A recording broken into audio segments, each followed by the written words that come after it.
All right, we're gonna get started here in just a moment. Let me make sure you guys can hear us and see us okay. If you can, you're watching this live, go ahead and just if you're on the webpage watching this live, please chat below the video. Let me know you can hear us and see us okay. And we will go ahead and get started. Looks like we're live. And I'll just double check. And it looks like we've got audio. Fantastic. All right, so let us begin. Hello, everybody. Welcome. I'm Nathan Crane, creator, producer of the Conquering Cancer documentary series, The Missing Link, and founder of Conquering Cancer. I'm so excited all of you have been joining us for this incredible documentary series. You know, I spent months and months and months doing interviews for this, researching for this, and actually the past decade plus, primarily specifically focusing on learning about and helping people with cancer, learning natural, holistic, and integrative ways to empower our bodies, our minds, and our bodies to fight against cancer, to prevent cancer, and help our bodies do what they're designed to do, which is heal cancer from the body. And I see so many comments from many of you who've been watching The Missing Link saying it's completely opened up your mind to new ideas. It's, revelations have happened. You've been inspired. You've got inspired to change new things with your diet, with your mindset. You've realized you need to focus on emotional healing and activating the parasympathetic response system, upregulating your immune system. You've told us that you have been inspired by many of the stories that the cancer conquerors that we share and highlight throughout the series, the things they've done to reverse cancer from their own lives. And you've had many questions. You've had many questions that you want to ask doctors about and get more clarification on. And, most of those questions are actually answered through the whole series. If you watch the entire series, I encourage you to go back and watch the entire series, and you can take your time doing it. If you own it, you can take your time watching every episode, but you can also get involved in our coaching program and actually ask questions every 2 weeks to our certified holistic cancer coaches. And you can come on programs like this, who we have very special guest today, Dr. Kevin Connors, who you can ask questions to as well. And you can follow up with any of our doctors and health experts from the series. Go to their website, reach out to them, and connect with them and get consulting from them directly as well. So this is a bonus session for you. So excited that you're here with us, and many of you have submitted literally hundreds of questions I've been looking at. So thank you for all of them that have come through. I'm going to introduce Dr. Connors, then we're going to dive into a number of questions that have come through ahead of time. And if you're joining us live, you can post questions below this video as well. And if you have anybody that you think can benefit from this information you've been learning, please share it. Share it on social media, hit that share button, go to YouTube, share it, go to Facebook, and just share conqueringcancer.com. Our mission and focus is to help as many people as possible around the world to be empowered to overcome the fear of cancer, the misinformation about it, and to empower yourself and themselves to take control of their health and walk forward in life in the best way possible so that you can make good decisions for your own health. The more information you have, the more empowered you are to actually make informed decisions for your own health. And that's what this is about. So let me introduce Dr. Connors. Dr. Kevin Connors graduated with his doctorate from Northwestern Health Sciences University in 1986. He's been studying alternative cancer care for over 18 years. He holds an AMA fellowship and board of certifications in anti-aging medicine, regenerative and functional medicine, botanical medicine, and is board certified in integrative cancer therapy. He sees clients and patients virtually all over the world, and you can connect with him, download his free ebook, and learn more about him and his work and his coaching and consulting at connorsclinic.com. Dr. Kevin Connors, always a joy to see you, and so grateful that you've taken the time to be here. Thank you for having me, Nathan. This is just a pleasure. So I want to dive right in just because we have so many questions that have come through. So we're going to start with all of your questions. who've come in ahead of time. And let's start with Sybil. Sybil is a great question. Sybil is 70 plus, in her 70s. Says, my entire body has recently become inflamed and arthritic after a 6-month hospitalization. I'm very sorry to hear about that. And she's wondering, what is the relationship between inflammation and cancer? Well, inflammation is really connected to just about any disease. So when you're talking about inflammation, you're talking about chronic inflammation, which is different than an acute inflammation, which is usually a mechanism of your immune system. So chronic inflammation has to do with overactive inflammatory chemicals called cytokines, often because of oxidative stress. There's multiple issues that go along with it, but dealing with chronic inflammation is really important with cancer. When a person has a growing cancer, what cancer is, as everybody knows here, is cells going into rapid replication, and when you have that taking place, you end up getting a lot of waste, and that waste is inflammatory, and that inflammatory waste can surround a growing cancer mass and can prevent an immune attack. Even if you have a great immune system, and it can prevent an immune attack to get at the growing cancer mass to kill it. So that's an intimate connection of inflammation and cancer. But you're really talking about systemic chronic inflammation. Does cancer cause systemic chronic inflammation? Somewhat. I would suggest that, to like I do to all our patient members, is that there's, just because we have one disease doesn't mean we don't have something else going on too.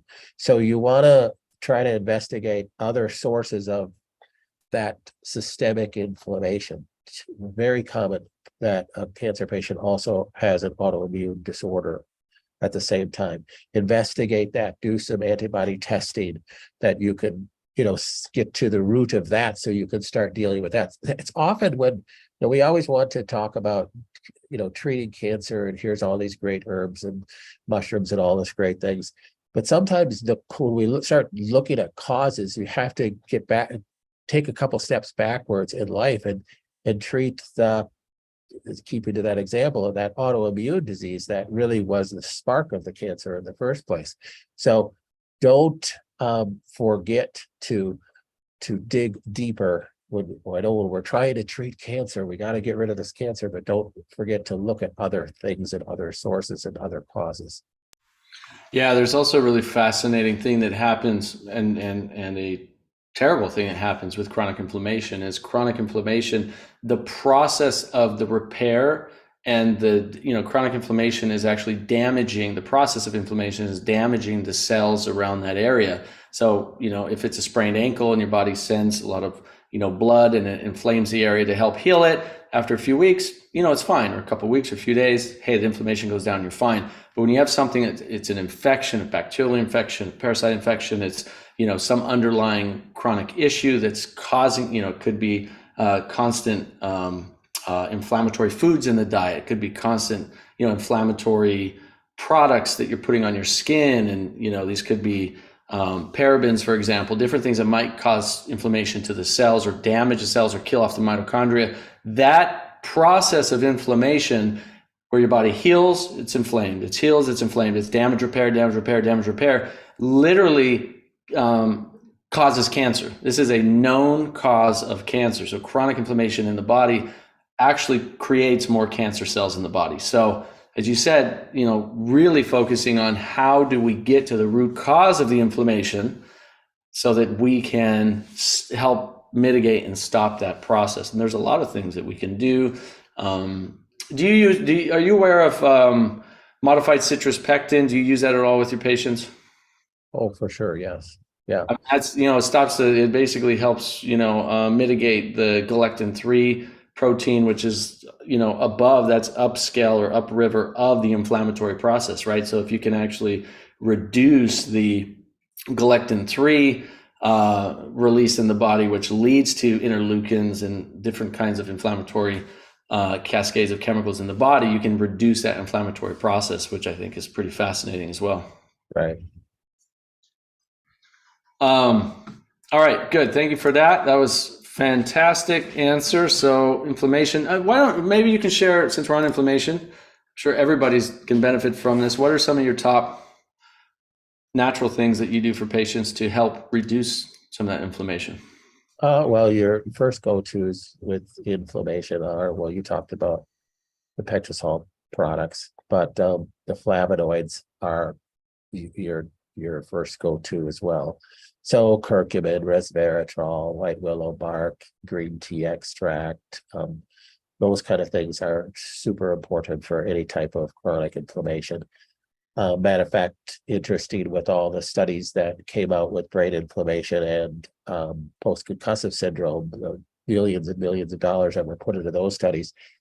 It ended up showing that there really isn't any medication that reduces brain inflammation. That's those studies were on, where we could equate it to systemic inflammation.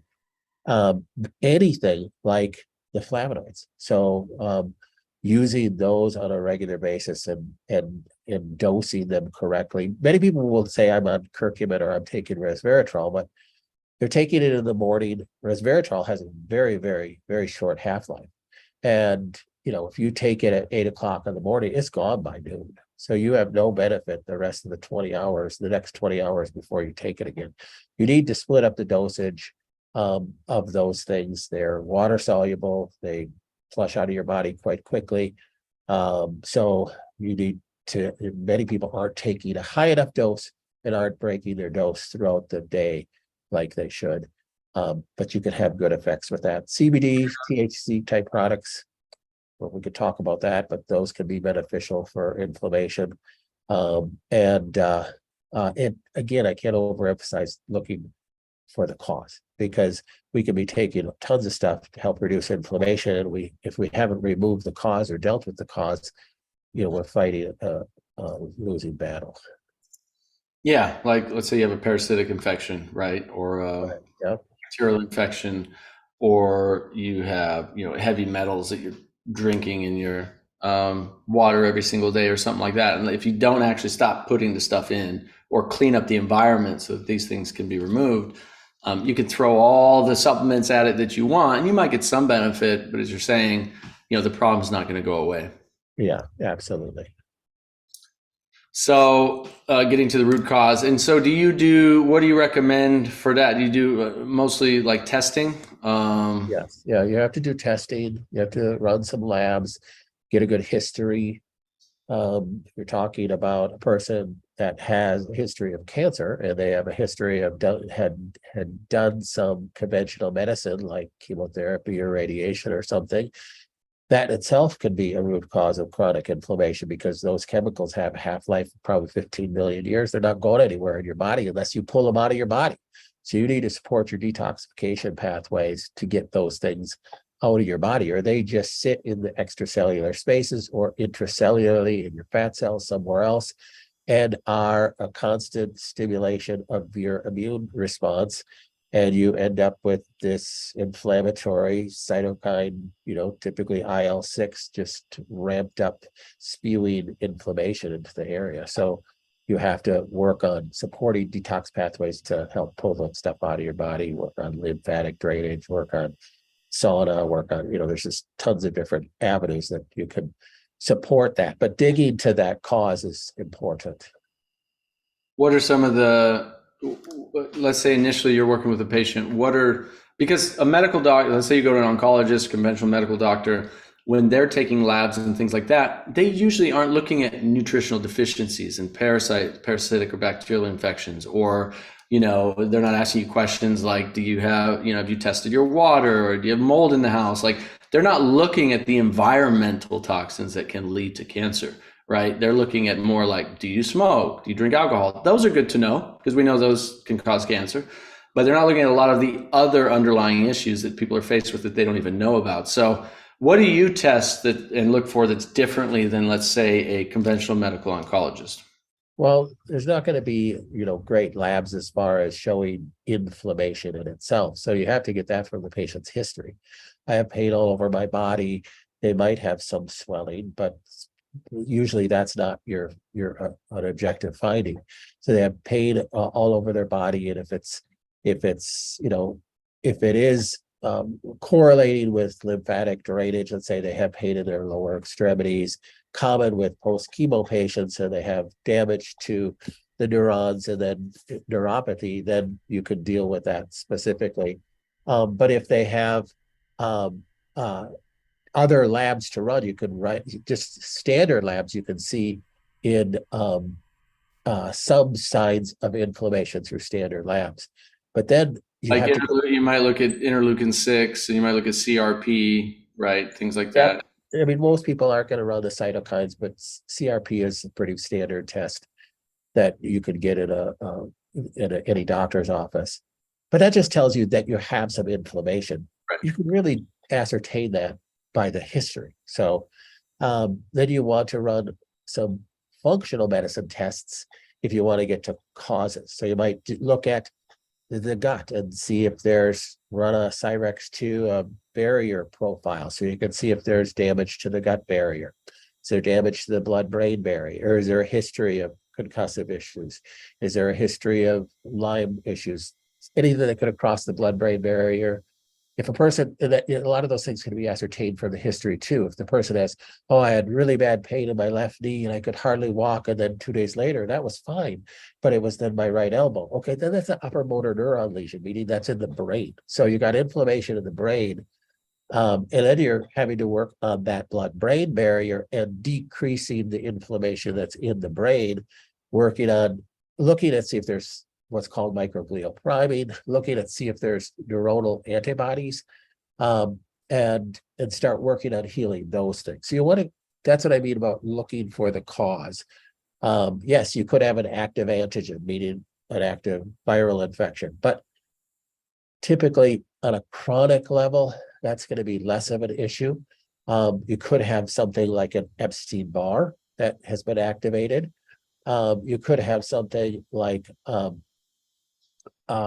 heavy metal toxicity that's causing just constant ramped up inflammation, or more common than that is pesticide toxicity or something like that. So those are the things. Some of those things can be gleaned off from just getting a good history. Some of those things can need to run some labs. And then bottom line is, though, labs can be expensive. Bottom line is you really got to support all the pathways of detoxification, and it's more than just the liver. That's why I coined that term, the 7 phases of detox, and you can read my book for free online if you want to. But supporting all the gut function, all the gallbladder function phases in the liver before you start trying to chelate stuff out of the tissue. Yeah, that's super important. We can talk about some more detox ways as well, because I think it's important, but I'm going to jump some questions that came over on the YouTube chat live right now. Sophia is asking, is parasympathetic system similar or the same as autonomic nervous system? Obviously, the parasympathetic system is a part of the autonomic nervous system. It's important to understand these differences and what the parasympathetic versus sympathetic is and how they relate to the immune system in general. Maybe you can talk about that for a couple minutes. So the nervous system, we always want to talk about chemistry, right? Let's take curcumin, let's take resveratrol, let's take turkey tail. These are great. These are all chemical interventions, and they're needed, right? But we forget about the neurology of everything. So all your cells are controlled ultimately by neurology as well as by chemistry. So the autonomic nervous system controls your organ function. Think automatic. You don't have to think, liver detox, start detoxing. I forgot about the spleen. What does the spleen even do? So those are automatic things that are taking place, and you really have two sides of that. You have the sympathetic response and the parasympathetic response. So the sympathetic response is the fight, flight, or freeze type response. It's got a very distinct purpose. In a time of crisis, you need your blood pressure to rise and blood to shunt to your extremities so you can run away from that time of crisis. or to fight that thing, and your parasympathetic is calming, is relaxing. But from a functional pathway, your parasympathetics control your detoxification pathways in your liver. So if we're sympathetic dominant, living in a stressed out relationships or job or lifestyle, we're going to have suppressed neurological input to my detoxification pathways in the liver. We're also going to have a suppressed immune response, an acute Th1 response.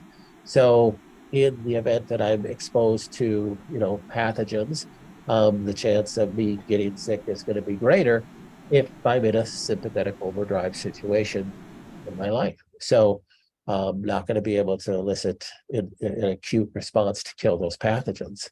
So we want to have a balance in our autonomic nervous system. And most people, at least in America, are out of balance, meaning we're sympathetic dominant.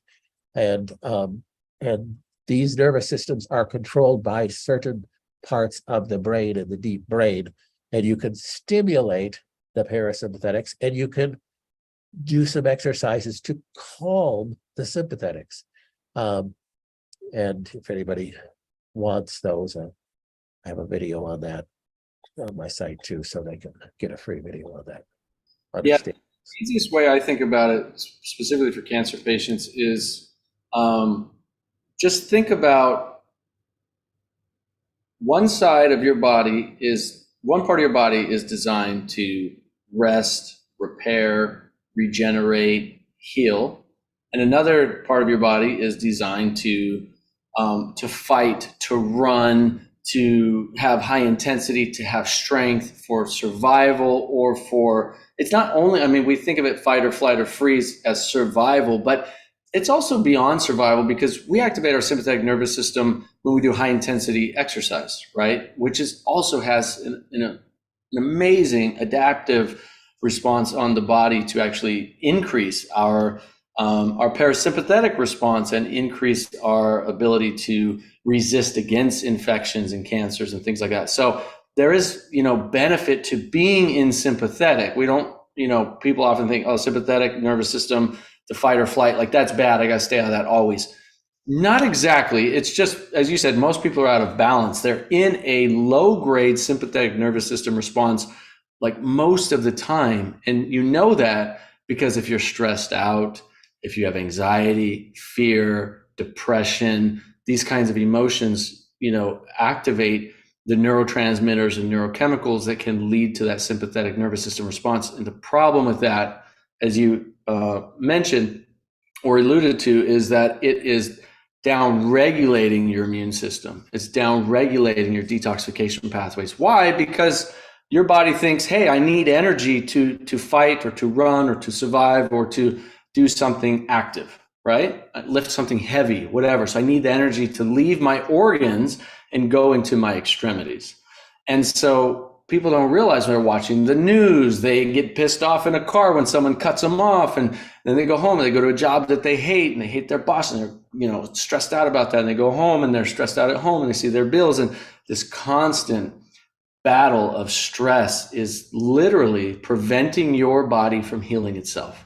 So we want to be on the para side, above the sympathetic nervous system, meaning that we want to be in that rest and digest and healing and regenerative state as often as possible. How do we do that? We do it through being calm. We do it through being peaceful. We do it through all kinds of things: meditation, qigong, relaxation techniques, breathing techniques, taking a nap, getting good sleep, right? All these things can get us into that parasympathetic as often as possible. But how many people tuning in, honestly, put it in the chat, have multiple parasympathetic nervous system or vagal? If people heard the vagal nerve or vagal tone, it's basically this, it's interchangeable because the vagal nerve is connected to all the organs, and the same things you do for vagal tone is the same thing that's activating your parasympathetic nervous system. How many people actually have practices they do every day or multiple times a day? You hear us talk about this. We talk about it throughout the whole Missing Link docuseries. I talk about it on every interview that I do, right? You talk about it to all your patients, but how many people are actually actively choosing to meditate every day, Practice Qigong every day. Take a nap every day. Go for a walk out in nature every day. Do something one or more times per day to activate that parasympathetic nervous system response. How many people? Because when you do, your life will continue, will change for the better. I guarantee it. I'm not guaranteeing you're going to reverse cancer, but I do guarantee you will feel better the more often you practice getting into that rest and digest state. Have you found that with your own life and your own patients?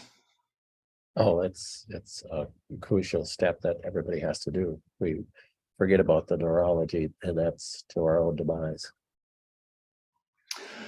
So we are going to shift. I want to answer this question because it does gear towards X-Teen on YouTube says not every day. So the question for you is, what do you need to do? What kind of support do you need? What do you need to do to implement something every day? Do you need a new practice? Do you need something that you look forward to doing? Do you need some guidance? What do you need to be able to implement a parasympathetic nervous system practice every single day? But she's also saying, great reminder. Good. Noni's big hugs. I like that name. She said, I do, yet can definitely improve honoring my parasympathetic state. Beautiful. What's cooking Wendy? Man, I love these YouTube names. She says she does prayer and gratitude journal. Beautiful, incredible practices. Thank you guys for sharing here. These are really good things. And as people are tuning in, you can read what other people are doing and try those in your own life as well. Okay, so I want to answer this. This is not cancer specific, but it's related. And we can go into why. Shar Guess Bardqua, I don't know if I said your name right, I'm sorry, says, what is the best diet or healing modality to get rid of ulcerative colitis? Now, we can extend this to digestion, to the gut, and then extend it to cancer because it's so related, isn't it? Yeah, well, definitely the gut is related to every disease, right? So with ulcerative colitis, you really want to run some tests, number one, to see if you don't have an autoimmune disease, and it's not simply ulcerative colitis. Because if you have antibodies to your epithelial tissue of your lining of your gut, it's a little bit different ball of wax of what to deal with. Number two, at least how I would address ulcerative colitis, you have to find if you have any food antibodies. So, and I would recommend you run a test that tests for a wide variety of food antibodies, both cooked and raw foods, because that's a key component. And if you are eating any of those foods that is causing that inflammation, well, you're never going to win that battle. So you have to address that piece. And then you can start addressing some healing nutrients. So the diet is really, I don't have, just to be honest, we don't have any standard diets. So we don't like every cancer patient does this or whatever. We don't do that. We get very specific. Everybody's unique and an individual. And it's the same thing with any type of other disorder like this too. I have ulcerative colitis. What am I supposed to do? Is there a specific, should I eat keto? And that's going to cure just because it cured somebody, it doesn't mean it's going to cure you. If you have you're eating keto, you have antibody support, you're going to cause inflammation every time you eat it. So you have to decrease your sources of inflammation to the gut in order to heal the gut. And then you can start adding some gut healing protocols. So there's a ton of different nutrients that you could research on gut healing protocols. One that I would caution your listeners to, if you have had a diagnosis of cancer, I would not use glutamine. So glutamine is a really common gut healing nutrition, and it works so well for healing the gut because glutamine stimulates growth of epithelial cells more than anything else. So, but if you have cancer, you do not want to stimulate the growth of cells. You don't want to stimulate reproduction of cells. So I just, if you have cancer, don't use glutamine, but you could use all the other type things, the pre-almond deglycerated licorice and, marshmallow root, and there's just a ton of really good gut healing things. If you have other sources of inflammation with food, think of like an SBI type product to decrease the inflammation. You got to decrease inflammation. That's the big thing, and you got to find the sources of the inflammation in order to stop that. So that's the key in ulcerative colitis. That's your first keys. Yeah, thank you for sharing that. I mean, it's so relevant for anybody wanting to prevent cancer or help their body heal from cancer, because we know that so much of disease is in the gut, starts in the gut, and has to do with an unhealthy gut. I do want to share a paper real quick. I think this is really helpful. This is from the Advanced Research in Gastroenterology and Hepatology. It's called, you can look at this on your own if you want, those tuning in after, Ulcerative Colitis, Prevention and Treatment with a Plant-Based Diet. This is generally what we recommend when we're coaching cancer clients as well, is a really well diverse, whole food, nutrient dense, plant-based diet. One thing that they found that I thought was really interesting, which is, we've seen a lot of studies on this with cancer as well, is they said, this was one study where they found a significant association between meat intake, red meat, and ulcerative colitis risk, but the meta-analysis of 7 epidemiological studies found meat intake to raise risk of ulcerative colitis by 47%. They also saw that high-fat diets were associated with increased risk for ulcerative colitis. Same things we see in the literature for cancer as well.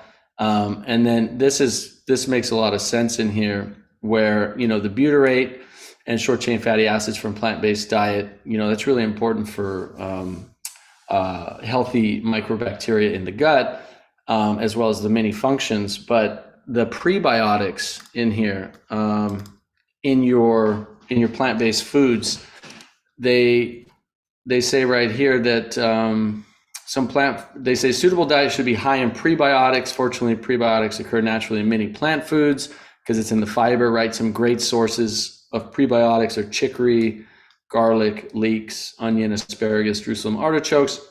Obviously, we know there's smaller amounts, but in fruits and grains and yams and sweet potatoes and things like that, that's the food for the bacteria in your gut. But they saw, this is really fascinating in this study, or in this analysis, I should say, that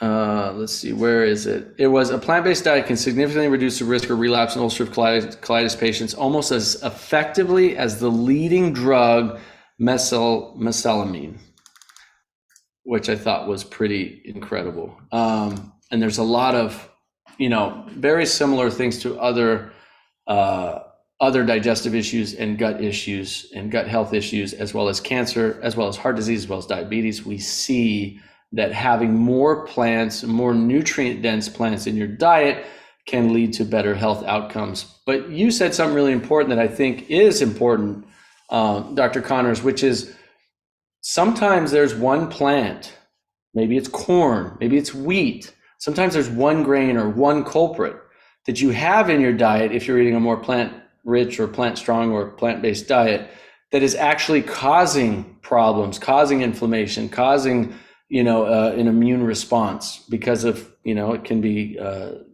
little tears in the gut lining that have happened from all kinds of abuse over the years, and that protein may have leaked into your bloodstream, and now it's causing autoimmune disease. There's different things that can happen, right? So even if you're eating a really plant-based, really strong plant-based diet, but you're having lots of other issues, there might be one thing in there that you're eating that you may need to remove, and all of a sudden those issues go away. And I've actually seen that in multiple cases. Yeah, for sure. And that's where people can start, but by what's comfortable for them. Let's say if they switch to a plant-based diet first and that clears up their problem, well, then they don't need to go any further. But if they still have some sort of issue, you just need to keep digging deeper. Don't ever resort to, well, this is just my lot in life, I guess there's nothing I can do. You can keep digging deeper. There are answers out there. Yeah, there's always answers. There's always hope. I love that you said that. We've got some questions on the Rife machine. Ruth Bauso, she's in her 50s. She's saying, well, she's actually just wondering if she can order the Rife machine without the computer, the foot bath, the grounding mats, just the machine and the tube and software. Is that possible? Yeah, you can just call our office and we can give you a direction on how to do that. Now, is there a reason why you would need the other things? Yeah, well, it's the Rife is all about the program, and some people don't need a specific program. So if a person just buys the Rife machine from the company itself, you're not going to get my programming, and maybe they don't need it. So we have people that call us, every week that maybe don't have any specific disorder, and they just want a Rife machine because they've been hearing about it. Maybe they watched a video of mine and they're like, boy, this would be good to have for my family, for my kids. Well, then they don't need to buy it from us. They can just buy it from the company. So they don't need my specific programming or anything. But if they have ulcerative colitis, or if they have cancer, or if they have some autoimmune disease, they want more specific programming for their disorder, which that doesn't come with the Rife. So then they would get it from us and we would program it specifically for them. So, there's different needs. I mean, we have 5 kids and 22 grandkids, and most of my adult kids have a Rife at home to use for themselves and my grandkids when, kids get sick and not feeling good, and they run the Rife. So, we're a family that uses it on a, daily basis. It can be a great tool for healing all sorts of things. Beautiful. All right, we're going to go to Spring. Spring is in her 60s. Is a PET scan harmful to a patient trying to cure cancer by natural means? If so, is an MRI acceptable to the biosystems? Well, a lot of our patients don't want to do anything invasive. So I don't want to do any more CTs. I got 4 of them already, or I don't want to do another PET scan. That can't be good. You're getting that glucose stuff. And I don't want to do an MRI because I think everybody has some sort of sensitivity to the gadolinium contrast time. All those are true.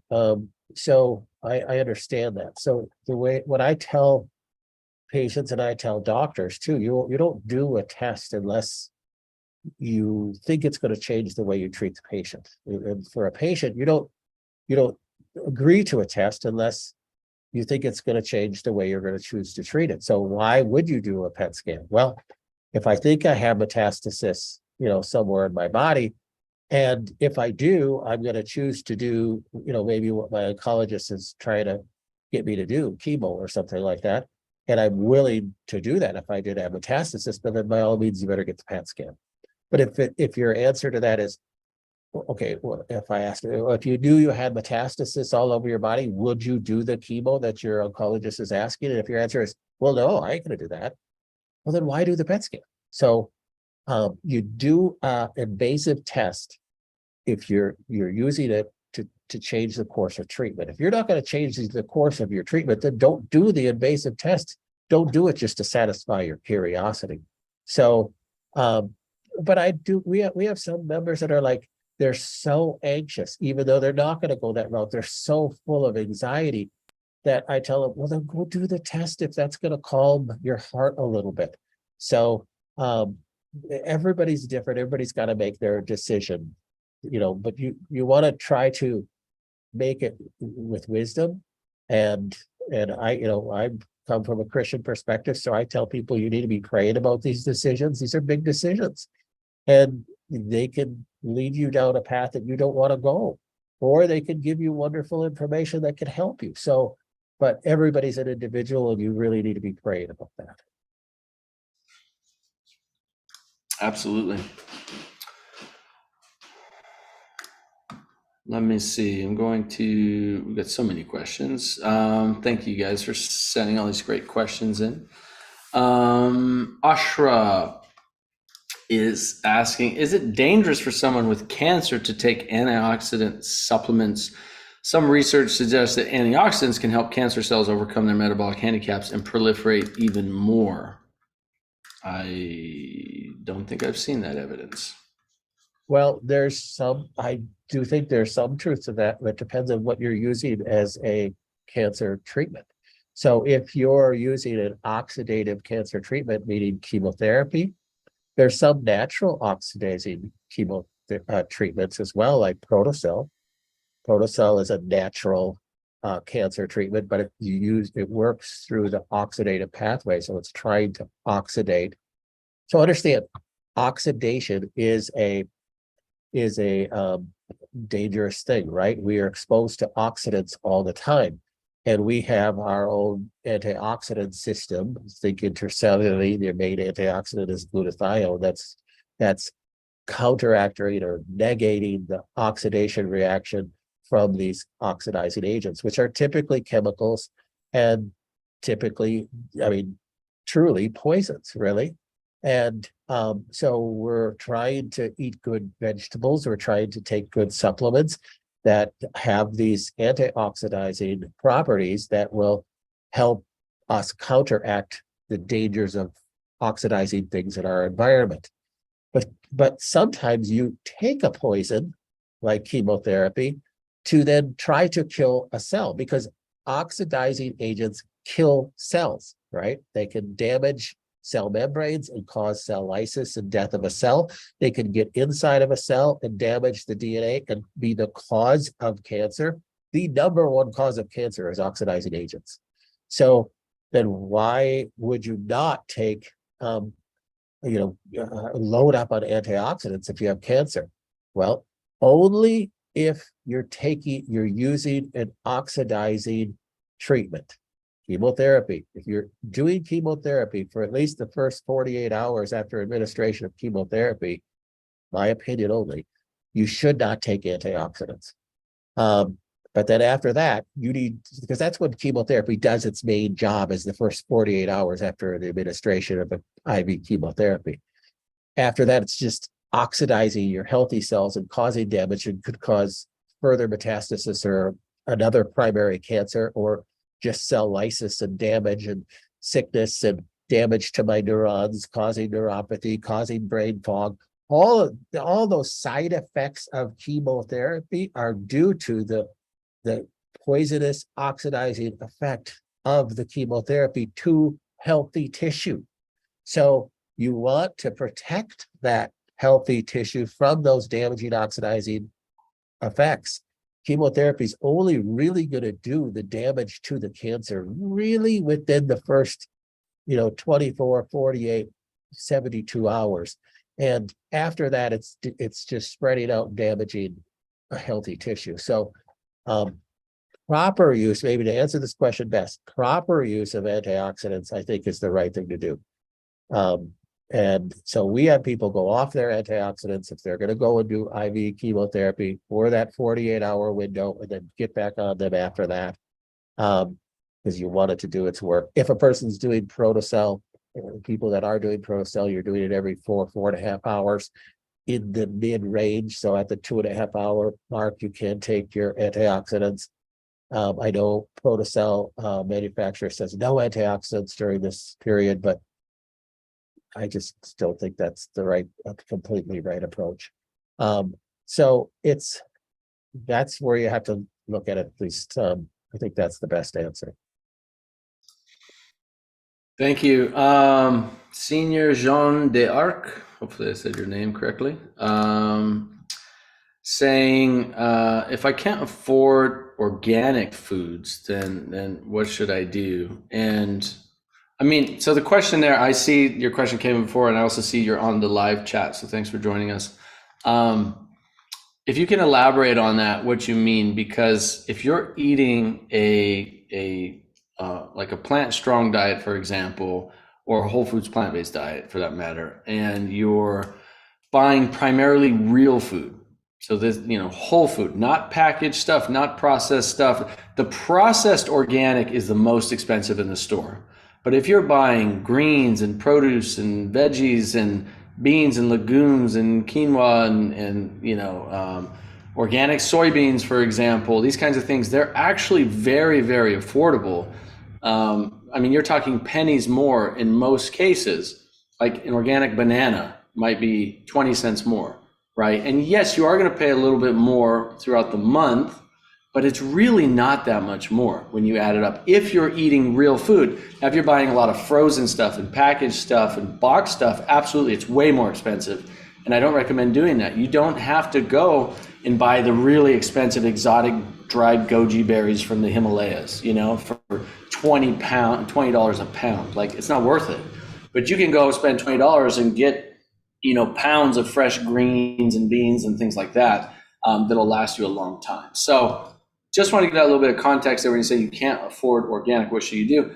Still, there are studies also that have shown just people who switch from processed food to adding even conventional whole foods in their diet and a lot more plant foods, they still saw significant benefit in overall health and reduction of disease risk just by even eating conventional food instead of processed food. So if you can't, and this is Dr. Michael Greger who's told me this as well, and he talks a lot about this, he says, look, if you just can't or won't get organic, still buy the conventional stuff, buy the veggies, buy the berries, buy the fruits, the nuts, the seeds, etc., and eat those instead of the processed stuff, and you're still going to get tremendous benefit than not doing that.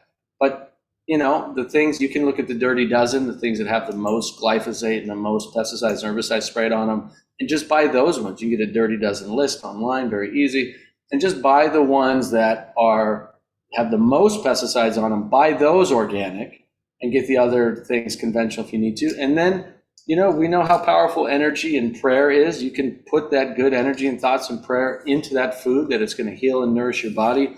Dr. Bernie Siegel has the best cancer patients out of all the patients in his hospital because he teaches them to visualize, even when they're doing chemotherapy, many times their hair doesn't fall out because he teaches that, and they don't get sick, and they actually get great results because he teaches them to love the treatment and not be afraid of it, and say, hey, this is healing my body. This is nutrition for me. It's going to kill those cancer cells, and my body's going to receive it. And they paint it, and they draw it, and they believe it, and they see it. So the power of the mind is incredibly powerful. You can always use that as well. But I just wanted to share that because, you know, it's a common question and it's a valid concern.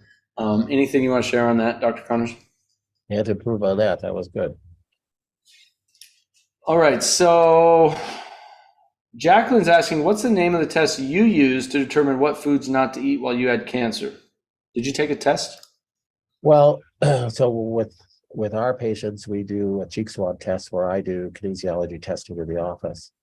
But what I'm talking about with testing for inflammatory sources of your food is not exactly the same as what we test for. So we test for what we think is a driver of the cancer, which is very different than do I have antibodies to different peptides of different proteins in foods, like gliadin antibodies in gluten, or casein antibodies dairy.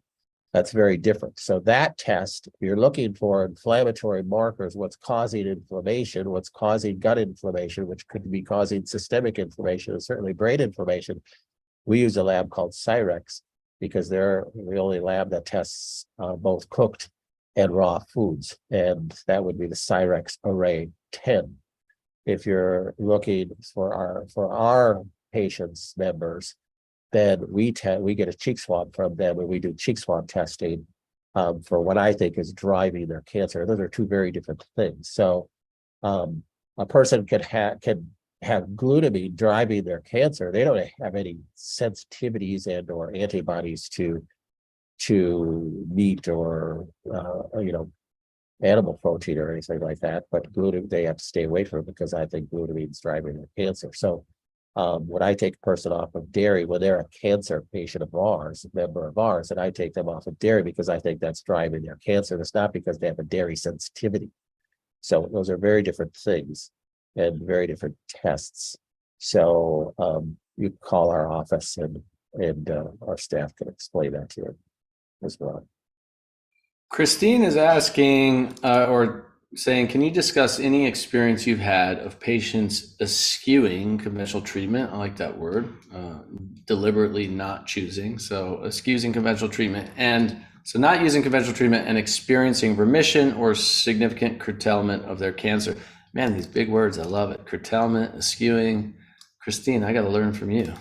Uh, Any case studies that you have? I know many I can share, and we actually share quite a few in the series as well. And I've done many interviews with people inside Healing Life. You can go to healinglife.net. Lots of interviews with, from stage 1 to stage 4 cancer patients who have completely reversed their cancers using a holistic or natural approach.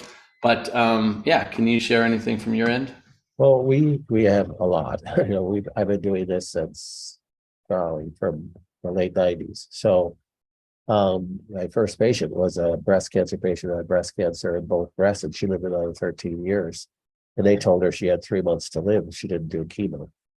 She just refused. She said, forget it. So, you know, we used to have a wonderful testimonial page up of a whole bunch of our patients sharing videos and stuff. And the board came after us last year, and one of their claims on their lawsuit trying to get at us was our testimonial page. Oh my gosh, this person, Janice, said that she was cured of cancer through you. You can't treat cancer. You're not an oncologist. So the medical monopoly is trying to destroy people like me and clinics like ours. But we have all, and we'll say the majority of our patients did not choose to not do chemo. The majority of our patients come to us after that didn't work. So the majority of our patients, just the way it is, hey, I did chemo, surgery, radiation, or some combination thereof, and now my cancer's come back with a vengeance, and I have metastasis all over my body, and the doctor wants to just do chemo that isn't going to be curative, and I don't want to do it, and now they seek our care. That's the majority of our patients. So, and the majority of them are still alive long after they were supposed to be dead a couple of years ago. So, but we have patients that do come to us, and we rejoice when we have those patients that didn't start anything. Hey, I just found out I had cancer. A month ago, I've been researching what to do. I decided I don't want to go the conventional route. Usually they're a person that had some experience with a family member that wasn't good with the conventional route. And they're still doing great. So we have, patient after patient that has had that thing. The number one question we get when somebody calls our office is, what's your success rate? You have to understand, from a medical legal standpoint, we can't answer that question. We don't treat cancer. We don't. And I don't say that just to keep ourselves legal. We don't. We treat people. It makes no sense to treat a disease. You're treating the person. The person has this disorder because of something that's going on, and you got to figure out the things that are going on with that person to bring health back to them, so their body can reverse the consequence that they're dealing with right now. And that's why, I titled my book a long time ago, and we're on third or fourth edition now, Stop Fighting Cancer and Start Treating the Cause, because it isn't about getting angry about this disease, that I got to fight and I got to beat and I got to win. It's about embracing it and go, okay, well, gee, I have this because of something. So I want to dig in and figure this out and take self-responsibility in this. And yeah, maybe it's not my fault that, chemtrails are poisonous, and our local farmers are, have been conned into spraying all this garbage on the fields, and I'm exposed to all this. But the fact is, it is what it is. Now I got to deal with this and try to get this out of my body and try to get my body to respond. And you want a testimonial that I can share is myself. I have stage 4 cancer, and I feel like I've been in remission for the last 2 years. Which my type of cancer, when it metastasizes to the colon, which mine did, the statistics are about the same as pancreatic cancer. You have about a 7% 5-year survival rate. Well, I'm past 5 years, and quite honestly, I don't feel like I got cancer anymore. So I know I do. I'm not stupid. I still run my Rife every single night on my cancer program. So, but my symptoms have pretty much gone away, and I was able to kind of guide my care based upon my symptoms, because I had a lot of them. And we have lots of testimonials like that. I believe God is our healer, and he can do anything. And we just need to kind of seek him out and listen to him and what we're supposed to do to move it to that direction. Yeah, that's incredible. Thank you so much for sharing that. It's so beautiful. And I completely agree with what you just said, that it's not, cancer is not something we need to attack and destroy. And in fact, the name of our series, the name of our brand in our series is Conquering Cancer. People think of conquering and think of, war and battle and destruction, but that's not how we actually use that term. We use the definition of conquer from the, to successfully overcome a problem or a challenge, or to, another definition is to climb a mountain successfully, right? And that's what cancer is. It's a mountain, and learning to live with it, learning to accept it, to love it, to transform it, to heal it, that takes a different mindset, but it does take a little bit of that warrior mindset. Dr. James Sheridan used to say this in my conferences years ago, where it's like you need a sword in one hand and a wand in another hand. And the sword is the warrior mentality, because making decisions and taking actions and changing your life and your diet, these things they require action and discipline, determination and willpower. That's that strength side. That's the sword. It's like, yeah, you have to do so. It's going to be hard. You have to do some hard things.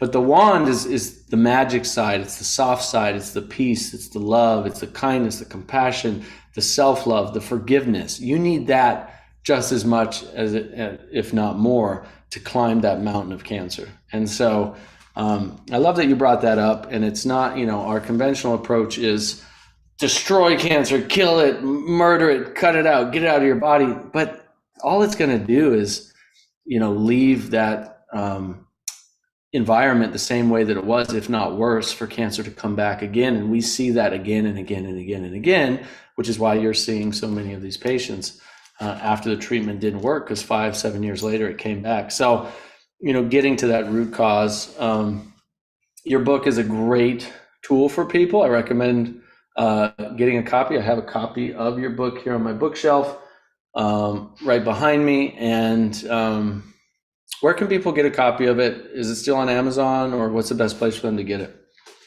Yeah, it's still on Amazon, or you could order it just on our store too. And you could get, I think you get the first chapter or two free on our site. You can download it. If you joined our Stop Fatty Cancer course, you get the download for free. So yeah.